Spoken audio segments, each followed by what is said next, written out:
Madame, Monsieur, bonjour ou bonsoir, selon l'endroit où vous vous trouvez. Michel Larive, député de la deuxième circonscription de l'Ariège, c'est dans la région Occitanie, au sud-ouest de la France. Michel Larive a effectué un voyage en Côte d'Ivoire du 22 au 26 janvier dernier. Au bord de la lagune Ébrié, il a rencontré l'ambassadeur de France en Côte d'Ivoire, plusieurs acteurs politiques et administratifs et des associations ivoiriennes des droits de l'homme. Ce séjour en Côte d'Ivoire a permis au député Michel Larive de s'enquérir largement de la situation sociopolitique dans ce pays. Je rappelle que le 6 février dernier, à l'Assemblée nationale, il a tenu une conférence de presse sur le thème « Liberté publique et droits de l'homme en Côte d'Ivoire ». Il y avait à ses côtés Michel Gali, politologue, et Patrick Finel, spécialiste des questions africaines. Au cours de ce numéro de schéma directeur, nous allons justement recueillir le témoignage et les observations que Michel Larive a pu faire à l'occasion de son séjour en Côte d'Ivoire. Je le rappelle, c'était en janvier dernier. Schéma directeur, invité, je viens de le dire, Michel Larive. Il est député à l'Assemblée nationale.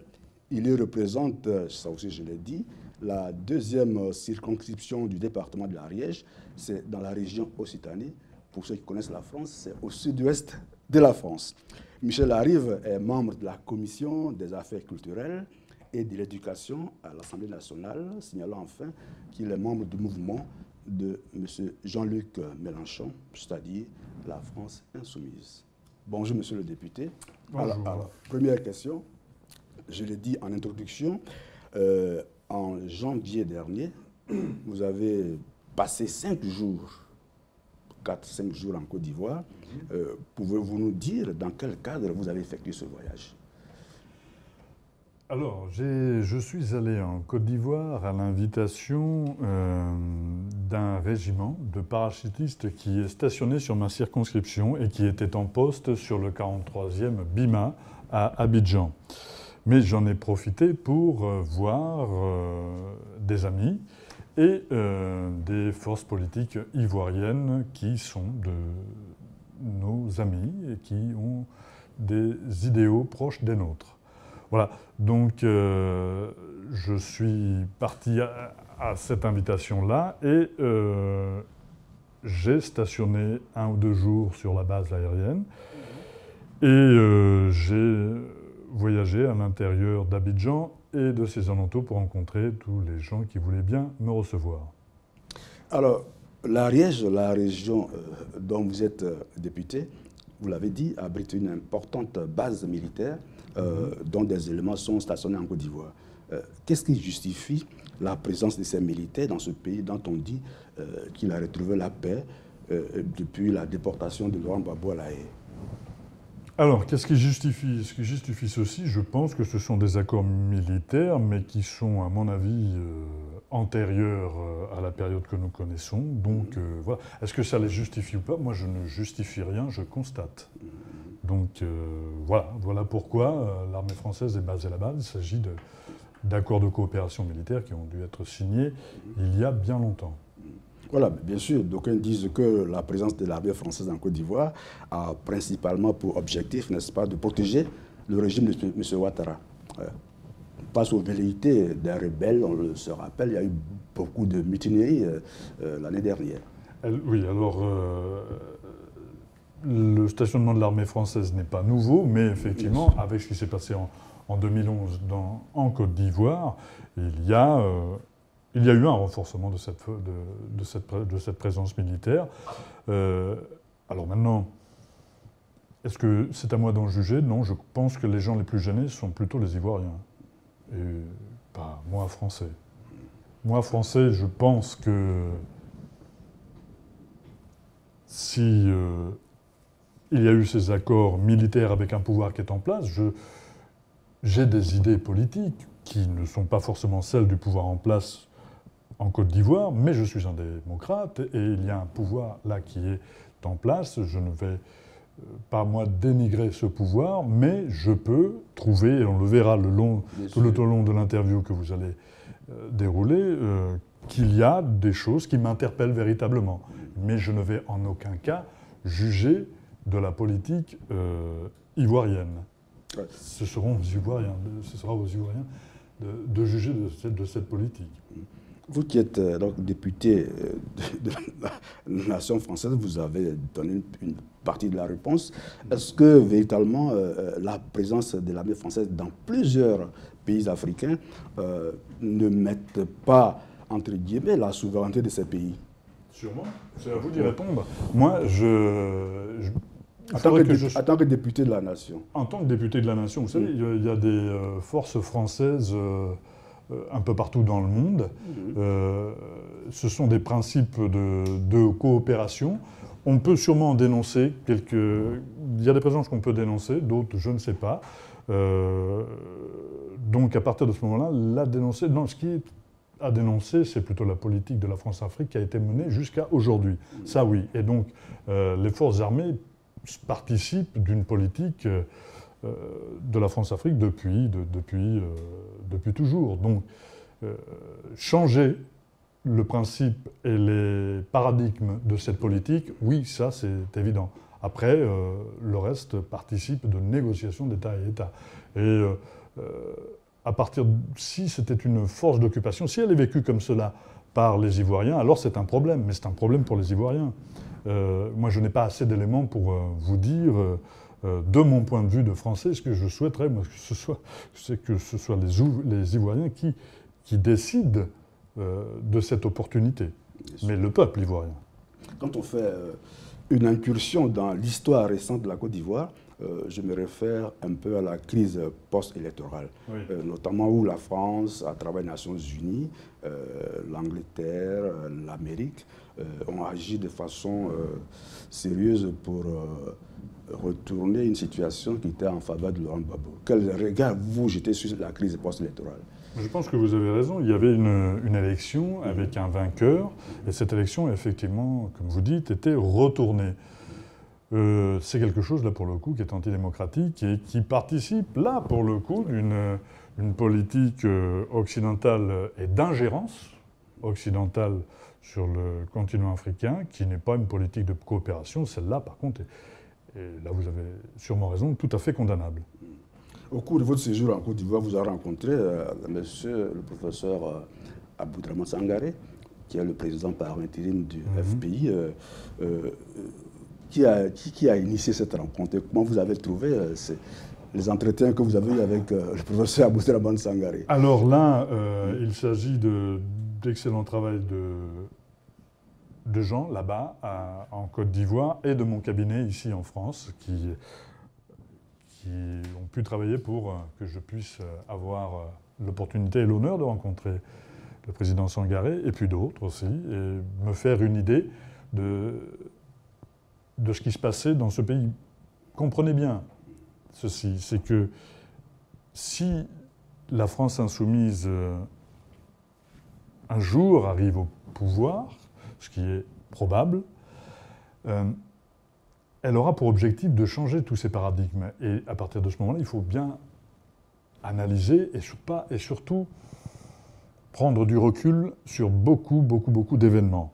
Et à partir de ce moment-là, nous pourrons travailler. Nous avons une petite idée avec qui nous voudrions plutôt travailler, mais maintenant, ceci, comme je vous le dis, c'est que nous sommes par essence démocrates et républicains. Donc ce sera au peuple ivoirien de décider de sa destinée. Et c'est ce que nous voulons. D'accord. Avec le professeur Aboudraman Sangaré, vous avez dû certainement parler des pro-Gbagbo qui sont en prison depuis 2011, oui. Sans jugement. Voilà. Que vous inspire cette situation? Alors, de la politique, des prisonniers politiques en Côte d'Ivoire? Depuis 2011, il y a des Ivoiriens ici. Là, effectivement, on a un très gros problème. Alors, j'ai pu rencontrer Monsieur le Président Sangaré, mais aussi d'autres associations.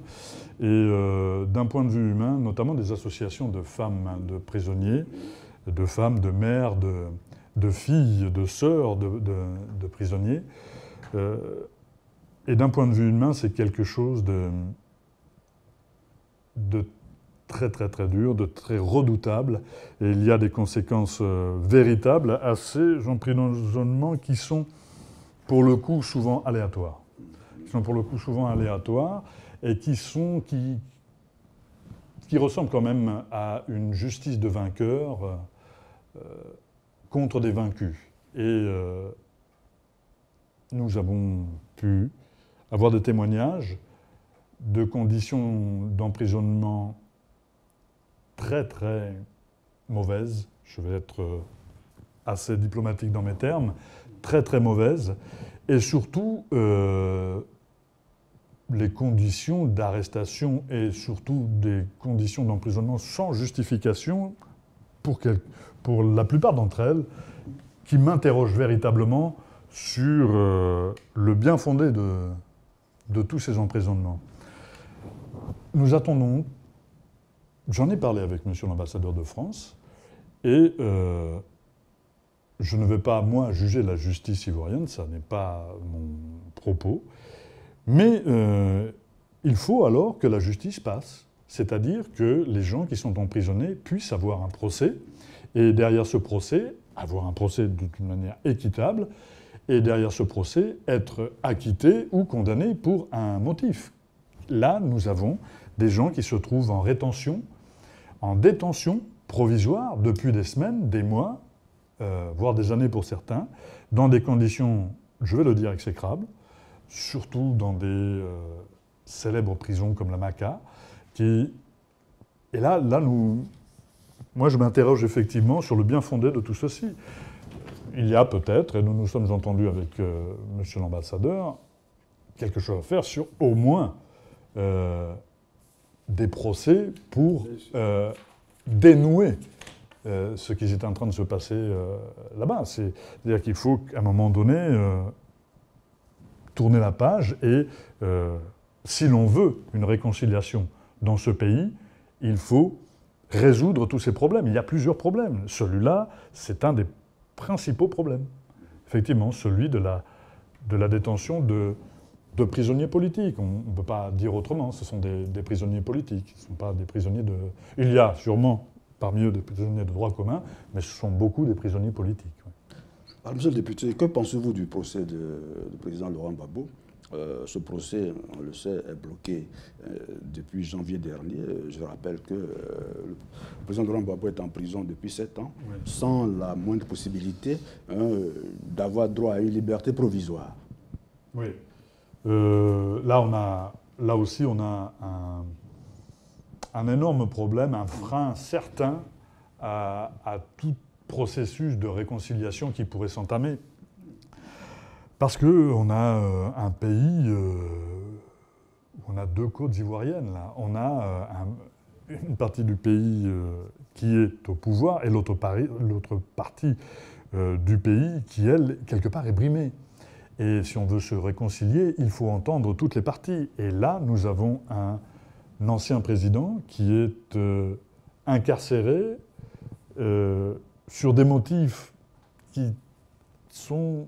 Et le tribunal le dit, le procureur du tribunal le dit, ne sont pas forcément établis. Il y a 80 témoignages qui devaient être à charge se trouvent au final en faveur de M. Gbagbo. Donc on peut se poser la question de la pertinence de la détention de M. Gbagbo. On peut véritablement se poser la question. Ceci depuis 7 ans. Là aussi, pour le coup, vous voyez que je ne juge d'aucune justice, mais qu'en Côte d'Ivoire, on peut avoir des prisonniers en détention provisoire depuis très longtemps, mais à La Haye aussi. Et 7 ans, c'est long. Voilà. Et donc là, nous sommes dans la phase du procès où le procès à charge vient d'avoir lieu. Il y a maintenant, après la partie des charges, vous comprenez que ça peut durer assez longtemps. Je pense, moi, aujourd'hui, que les charges me paraissent vraiment très faibles pour pouvoir continuer à prétendre que M. Gbagbo est coupable de quelque chose et donc de pouvoir dire aujourd'hui que sa détention est justifiée. Quand on regarde ce procès qui va continuer, on l'espère, à la CPI, est-ce qu'on peut dire que cette institution de droit fait vraiment du droit? On peut se poser la question, vous avez raison. C'est-à-dire qu'elle fasse du droit, peut-être, sûrement, mais qu'elle oriente ses décisions suivant des pressions, ça, assurément. Assurément. Puisque, effectivement, on a là un tribunal qui juge, je pense, quelquefois, à charge, qui cherche véritablement les charges, alors que le processus devrait être à décharge quand même. L'idée, c'est de prouver la culpabilité de quelqu'un. C'est pas que lui doit prouver son innocence. Une marche, on revient en Côte d'Ivoire, une marche de l'opposition politique Ensemble pour la démocratie et la souveraineté EDS a été dispersée le 22 mars dernier à Abidjan. Et puis, M. Tchédé Gervais, le porte-parole de la plateforme EDS et par ailleurs vice-président du Front populaire ivoirien, et d'autres militants étaient interpellés. Puis après, tous, ils ont été libérés, sauf M. Tchédé, qui est maintenant en prison, dit-on pour atteinte à la sûreté de l'État, en 2013. Qu'est-ce que votre mouvement, la France insoumise, pense-t-il de la situation des droits de l'homme en Côte d'Ivoire et de la démocratie dans ce pays? Mais comme je vous l'ai dit, on se pose... enfin là, je vais parler en mon nom. Oui. Moi, je me pose véritablement des questions.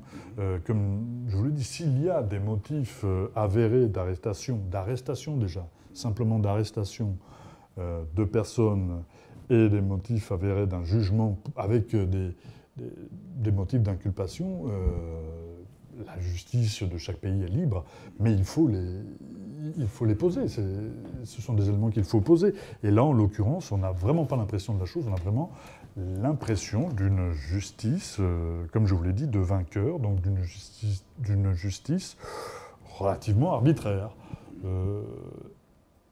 Si l'on savait de quoi est accusé ce monsieur, on pourrait décider donc de poser un procès et donc qu'il puisse être défendu et à la fin condamné ou acquitté. Mais il faut encore savoir tout ce processus. C'est un problème. C'est ça le problème. Voilà. Monsieur le député, à travers votre discours, je constate que vous êtes au fait de ce qui se passe en Côte d'Ivoire. Alors, quelles sont les actions que vous menez ici en France dans le sens de l'information? Alors, la rencontre, beaucoup de la diaspora, bien sûr, ivoirienne. Je suis en contact avec les gens en Côte d'Ivoire.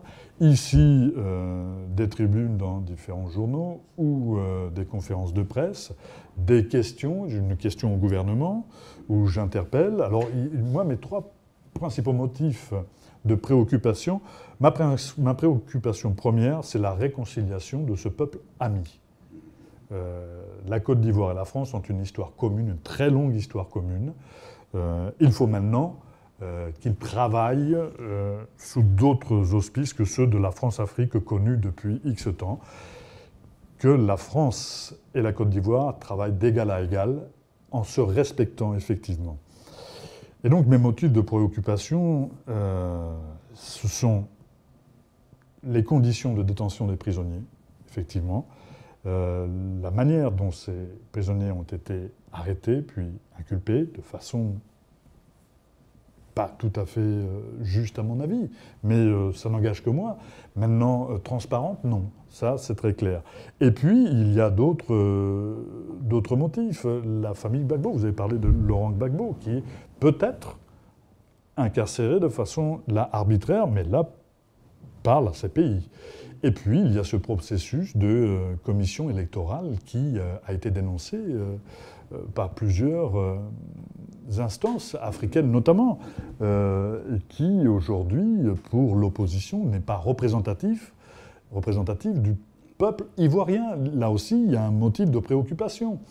Dans la famille Gbagbo, nous avons quand même quelqu'un qui s'appelle Michel Gbagbo, qui est né à Lyon, donc qui est aussi français et qui n'a pas le droit de quitter le territoire. Non seulement né à Lyon, mais d'une mère française.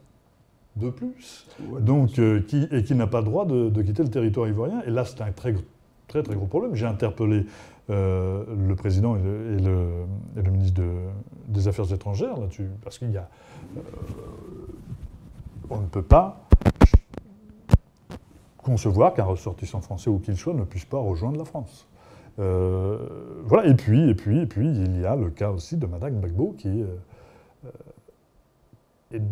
d'une santé précaire et qu'il faudrait maintenant peut-être penser à lui donner un peu de paix, je crois. Voilà, donc il y a tout ce processus et, si vous voulez, on a là une incarnation d'un combat par la famille Gbagbo.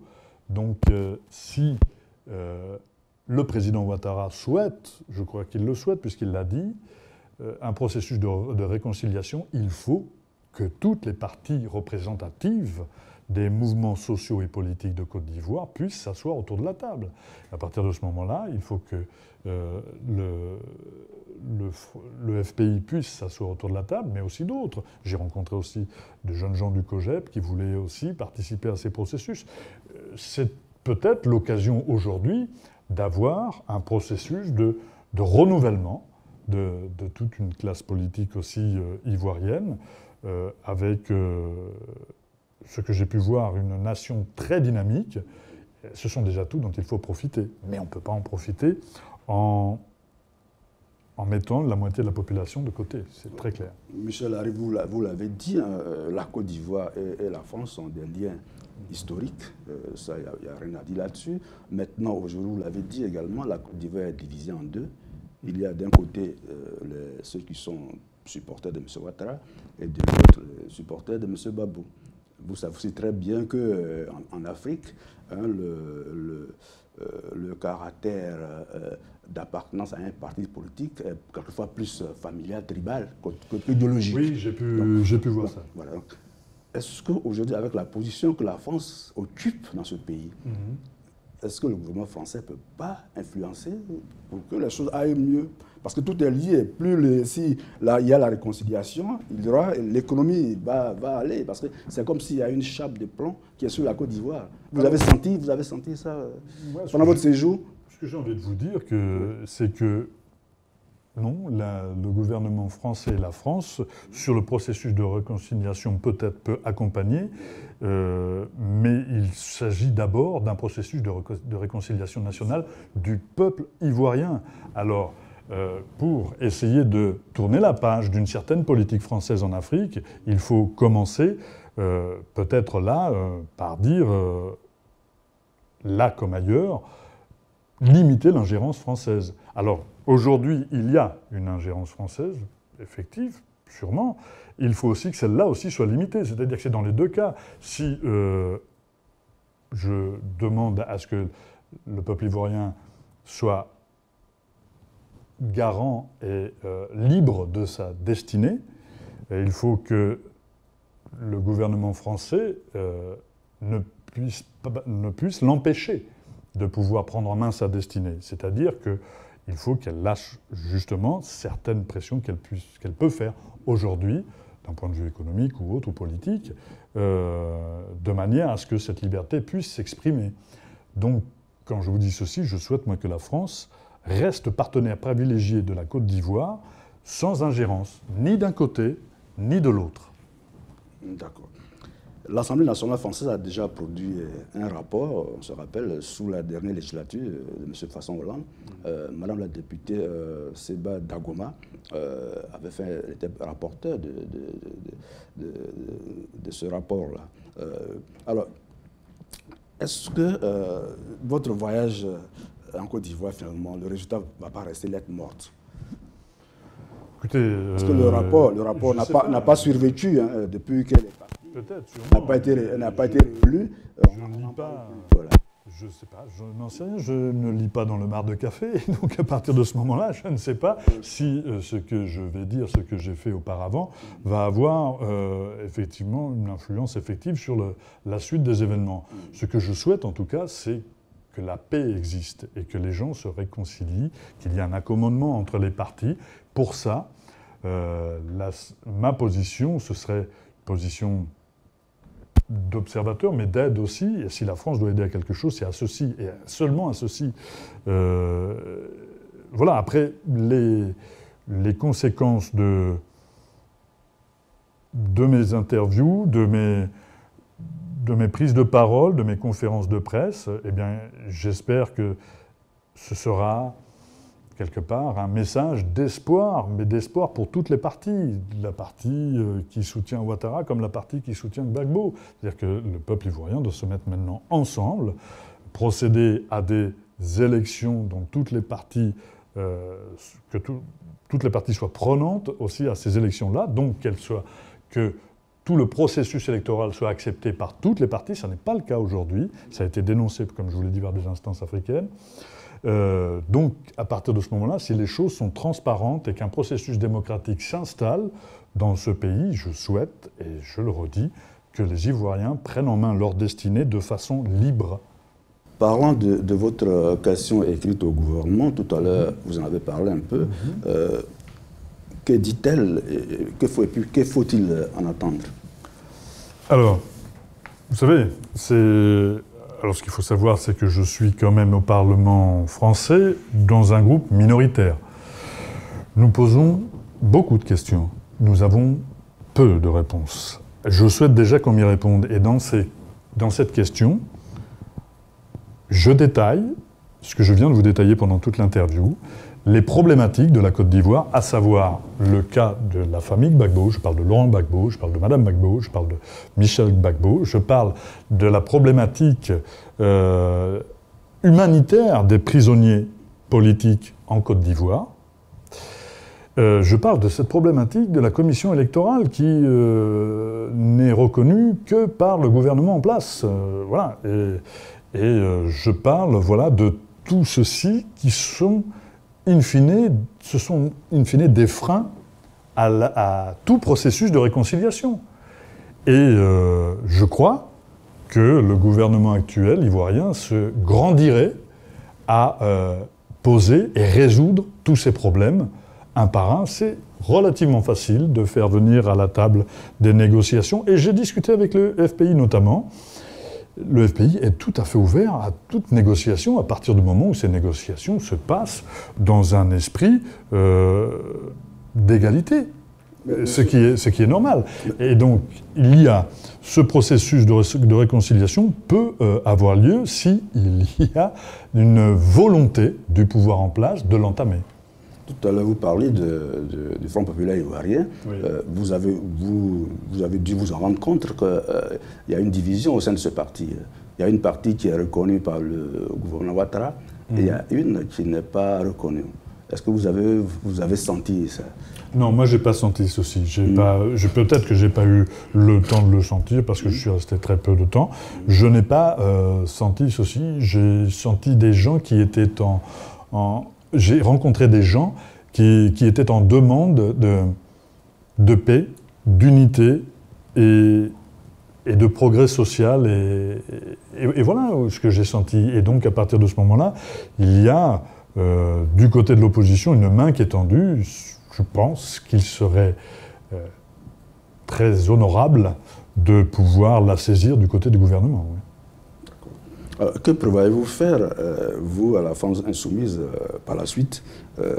Vous manifestez davantage de la solidarité par rapport à l'opposition ivoirienne. Quels sont votre schéma directeur pour parler comme les informaticiens?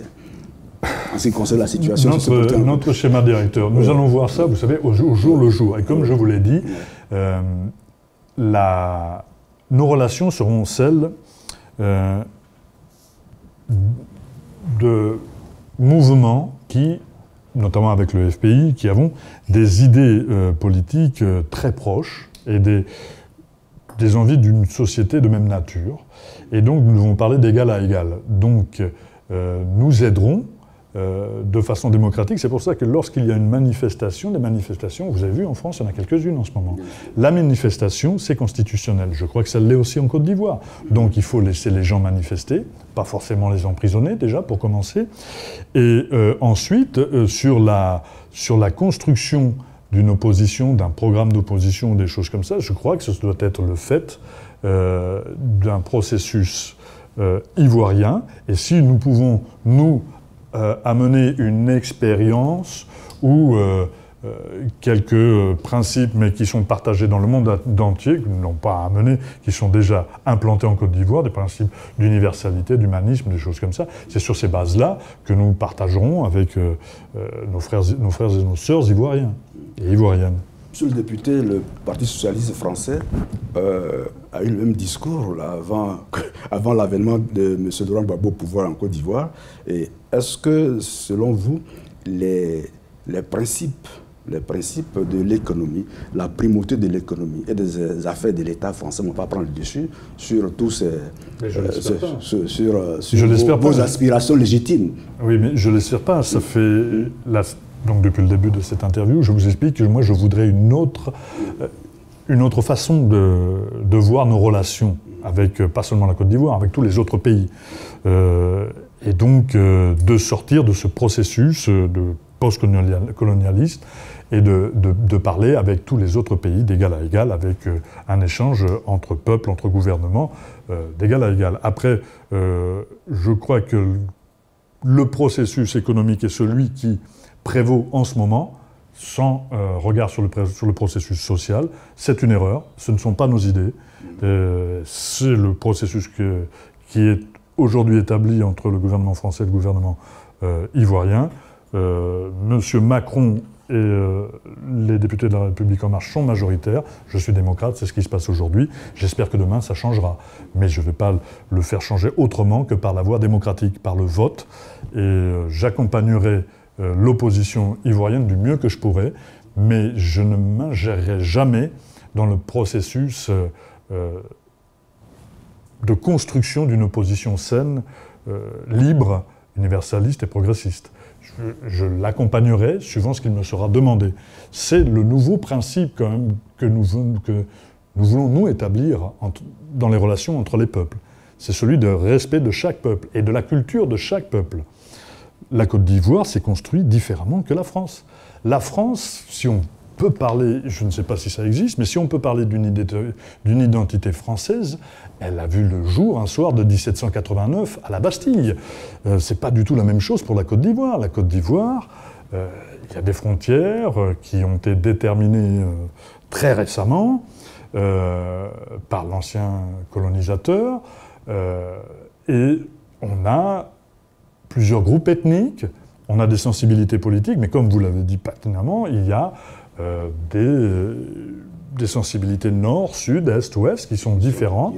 Et donc, il y a une autre construction d'un État qui ne doit... La première des choses, pour nos amis ivoiriens, c'est peut-être de dire que ça n'est pas la solution de faire une photocopie de la Constitution française. Elle fonctionne, la Constitution française, en France. La Constitution américaine fonctionne aux États-Unis, l'anglais, la Constitution britannique dans les îles britanniques et la Constitution allemande en Allemagne. Je crois qu'il faut se réinventer. Il y a un processus de réinvention, de réappropriation culturelle de du désir sociétal d'une nouvelle Côte d'Ivoire, mais voulue par les Ivoiriens et les Ivoiriennes. Peut-être d'autres processus économiques, d'autres processus sociaux, d'autres processus constitutionnels. Voilà, avec l'expérience, la Côte d'Ivoire est un jeune pays, avec l'expérience, quand même, de maintenant presque 60 ans d'indépendance. Donc voilà, avec cette expérience-là, la Côte d'Ivoire est une grande nation en Afrique, dans le monde aussi, parce que c'est une nation en devenir, comme le continent africain, c'est le continent en devenir.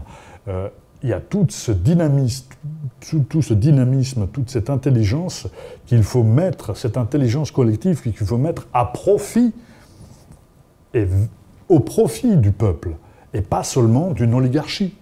Et ça, c'est mon propos, celui que je tiens en France, et celui que je tiendrai partout.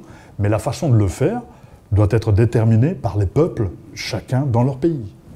Monsieur le député, pour qu'un pays soit souverain, il faut que ce pays-là ait sa propre monnaie. Aujourd'hui, le franc CFA fait couler beaucoup d'encre. Quel est le point de vue de votre mouvement sur cet état de fait en Afrique, le franc CFA? Sur le franc CFA, nous l'avions déjà dit, c'est une réflexion que nous avons, mais je vais vous parler de façon personnelle. Le président Macron, bon, il est en train de dire que si les États africains veulent sortir du franc CFA, il leur laisse le loisir de le faire. Oui. Est-ce que vous y croyez? Non, parce que si vous voulez, il a et la carotte et le bâton. Donc à partir de ce moment-là, il faut donner aussi la possibilité aux États de pouvoir avoir leur monnaie. Moi, si c'est une expression de la souveraineté populaire, alors qu'ils le fassent. C'est pas à moi de décider de la sortie ou non du franc CFA. Pour moi, pour ma part, je pense qu'un pays qui a sa monnaie, voilà, il a sa monnaie. Maintenant, nous avons fait l'inverse. Nous avions notre monnaie. On fait un regroupement avec d'autres pays. Nous avons posé une nouvelle monnaie qui s'appelle l'euro. Le franc CFA n'est sûrement pas la bonne monnaie aujourd'hui. Maintenant, nous sommes dans un processus mondial. La sortie, si sortie il y a, elle doit se faire de façon à ce que les États africains n'en pâtissent pas, que leurs économies ne pâtissent pas de cette sortie. Il ne peut pas y avoir une sortie brutale de ceci, il faut qu'il y ait un accompagnement. Et cet accompagnement, s'il est souhaitable et si les Ivoiriens le souhaitent, alors il faut le faire. Donc la France insoumise serait favorable à accorder à ces États africains qui ont encore le CFA de créer leur monnaie. S'ils le désirent... Avec leur politique monétaire. Mais voilà, s'ils le désirent, si c'est le désir des pays qu'ils s'autodéterminent sur le choix d'une monnaie, qui serions-nous, nous, pour dire non, ne le faites pas? Non, notre principe, c'est justement la liberté universelle. Donc, si la Côte d'Ivoire décide de sortir du franc CFA, ça ne regarde que la Côte d'Ivoire. Tout à l'heure, dans votre intervention, vous avez parlé des paradigmes qui relient la France à ses anciennes colonies. La France insoumise, vous en avez parlé abondamment, a un regard qui est autre que ces anciens paradigmes. Oui. Si demain, la France insoumise est au pouvoir en France, on peut espérer que tous les accords de coopération seraient revus. Ah, sûrement, oui, bien sûr, bien entendu, mais bien sûr.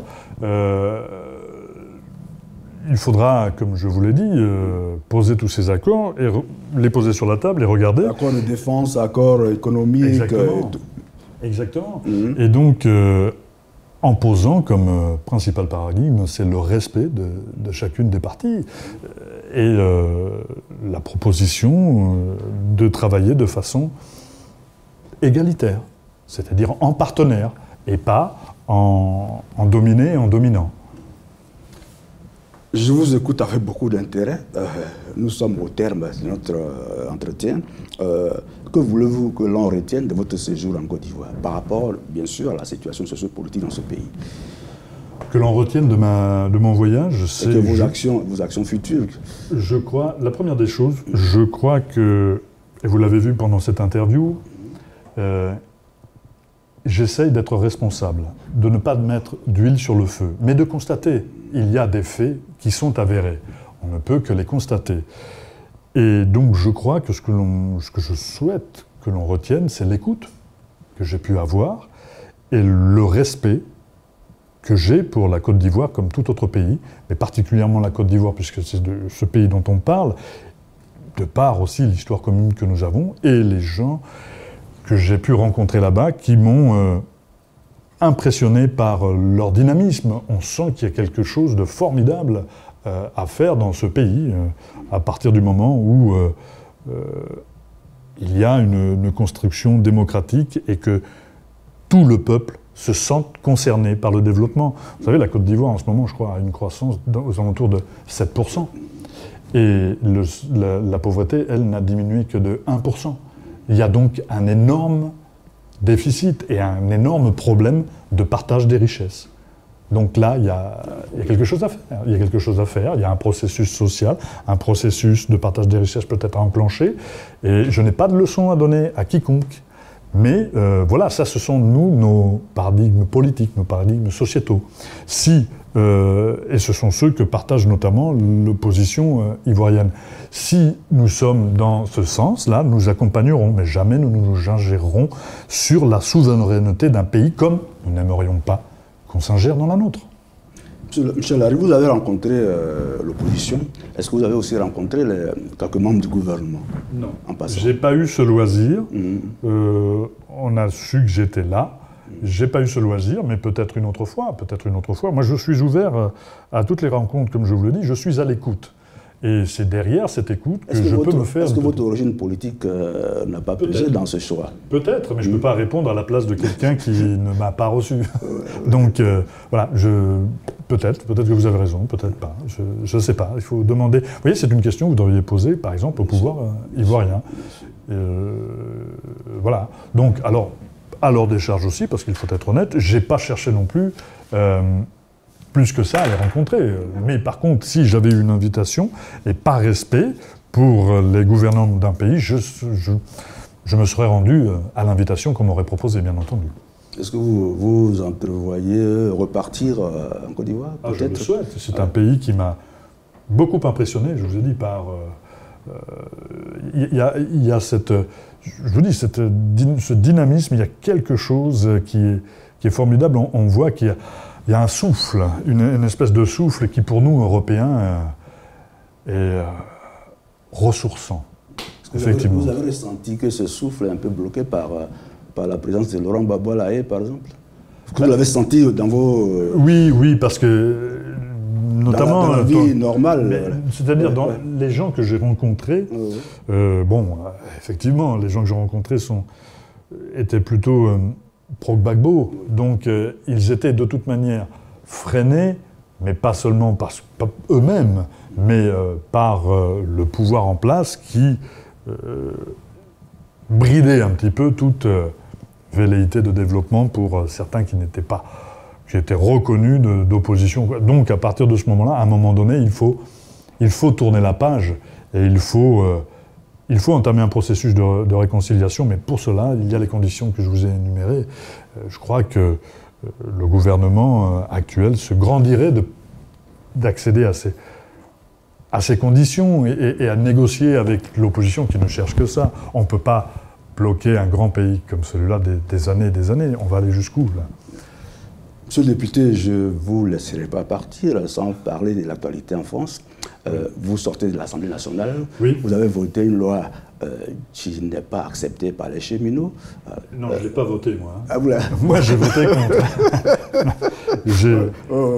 D'accord. Voilà, moi, je vous donne mon vote. J'ai voté contre cette loi, qui est une loi, comme les autres depuis l'arrivée de M. Macron au pouvoir, une loi de casse, de destruction massive du service public français et de cadeaux offerts au capitalisme triomphant, qui va pouvoir avoir là un superbe gâteau à partager. Bon, même pas à partager, parce que je pense qu'il va y avoir 2-3 grosses sociétés peut-être qui vont prendre ce gâteau et partageront rien, effectivement. Et comme nous l'avons dénoncé, on a vu ce qui s'est passé en Angleterre avec la privatisation du rail. Voilà, je pense que... En Allemagne aussi, un peu. Oui, mais les Allemands, eux, ont fait ce que nous aurions pu faire, c'est-à-dire que les Allemands ont privatisé et ont gardé 99% du rail allemand. Donc à partir de ce moment-là, nous avions des possibilités. Il a été dit que nous devions obéir aux injonctions de l'Europe. Je crois que ce gouvernement a été très zélé pour y obéir.